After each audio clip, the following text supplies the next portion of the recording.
welcome back to the channel. Thank you to everyone that has been liking and subscribing. Let's continue to grow the channel and push it forward.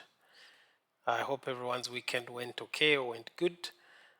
Today we'll be basically reviewing our game week 8 and also having a look at some of our potential transfers in and some of the best players that we feel going forward are needed, or who have at least some of the best fixtures going forward that we should be thinking about. To quickly go through my week, I think it wasn't that bad considering the general outcome and the general score. I have currently a score of 43 points with a game week rank of 1.8. It was a green arrow for me. I moved, I think, from, we'll get to see, I think I moved from over 100k. I entered into the top 100k and I'm now around 82k. Yeah, there was a green arrow that led me into the top 82k. Currently standing on 43 points. I should mention that there is one more game left to be played today, Monday. That is between Wolves and Crystal Palace. I do not have any assets in that game, so I think for me it's safe to say my game week is done actually. So to go through player by player, my goalkeeper Raya lost his clean sheet, as we all know. Arsenal did lose. They lost to Bournemouth, which was really a blow for very many people that have, for example, double Arsenal defense. Robinson as well lost his clean sheet. Trent lost his clean sheet. Lewis lost his clean sheet. So it was that kind of week for defenders. But we look forward. We look forward. As long as you have a very good team that when you look through the fixtures, you're comfortable with the players that you still have. I feel like you shouldn't be let down that much. Like I always mention, it is a marathon, not a race. Going to have the patience, going to put in the work, and going to at least try and strategize to go forward. My midfield was much better. I believe most of my points came from the midfield. So the faith in Salah paid off. He did score and assisted in the Liverpool game.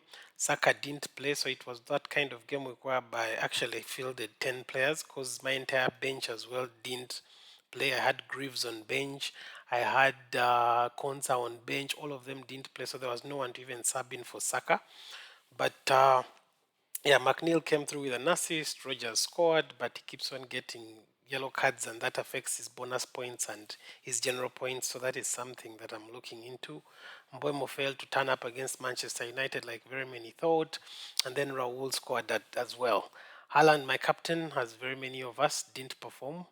I know there's that discussion whereby people are getting impatient with him because I think it's his third game week where he's blanking. Personally, I think it's like the first time or the second time I've captained him and he has blanked. But yeah, there's much more to discuss.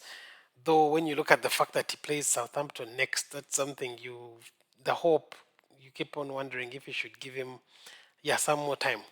So that gave me a total score of 43 points, as I've mentioned. I did rise up in total points to 520 points. And as I mentioned earlier, a green arrow that led me forward as well.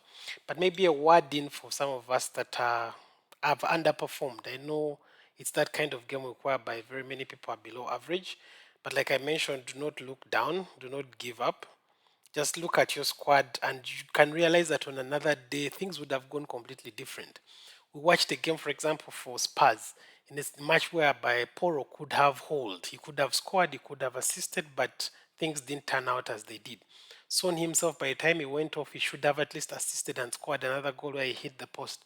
So some of these small changes sometimes tend to affect the overall outcome of the picture, but you shouldn't give up and yeah, you should keep on strategizing going forward and at least making sure that you have the assets that give you the confidence that going forward, maybe next game week, I should be able to rise up.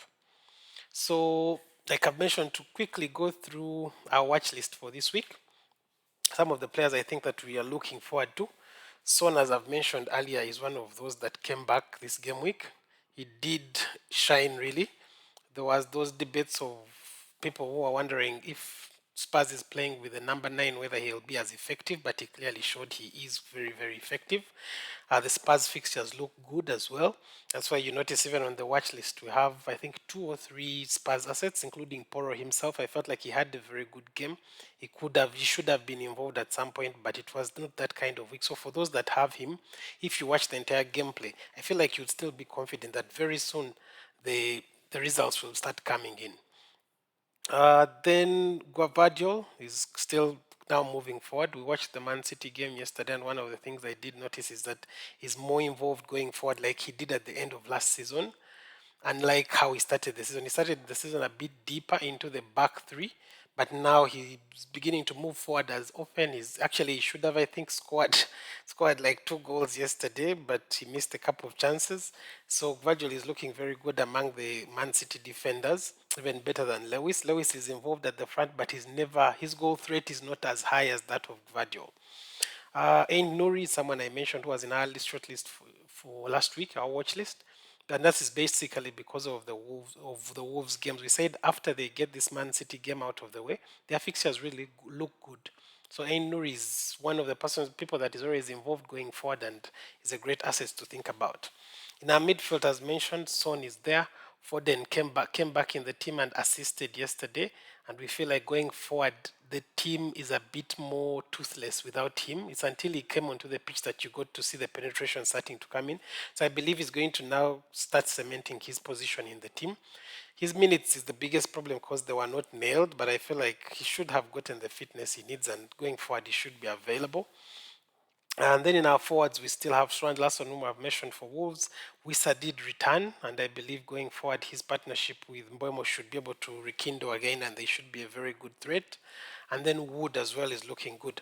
Maybe some other assets or key notable mentions I can talk about is Bonanote. That's a midfielder for Leicester City. He's greatly involved. He's in the goals, he's in the assists. So if you can, for example, not afford Vardy or there's no position for Vardy in your team, you could think about him. He's a budget midfielder who is really involved for Leicester and is playing very well.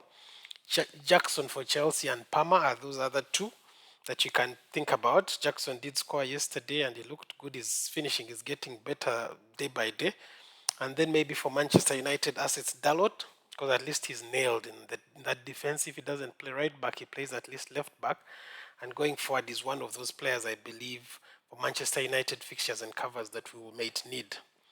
Yeah, other than that, I think those are the main people that we are looking forward to or looking at going forward. I will be able to come back, I think, on Wednesday with another video, and that will be discussing my team selection and how it will be looking going forward. Currently, I have only one free transfer, and I'm thinking about a midfielder, especially Saka. Saka's fixtures do not look good, and he's one of the people I believe I may be able to sacrifice to get the funds for whoever I may bring in from those people on my shortlist.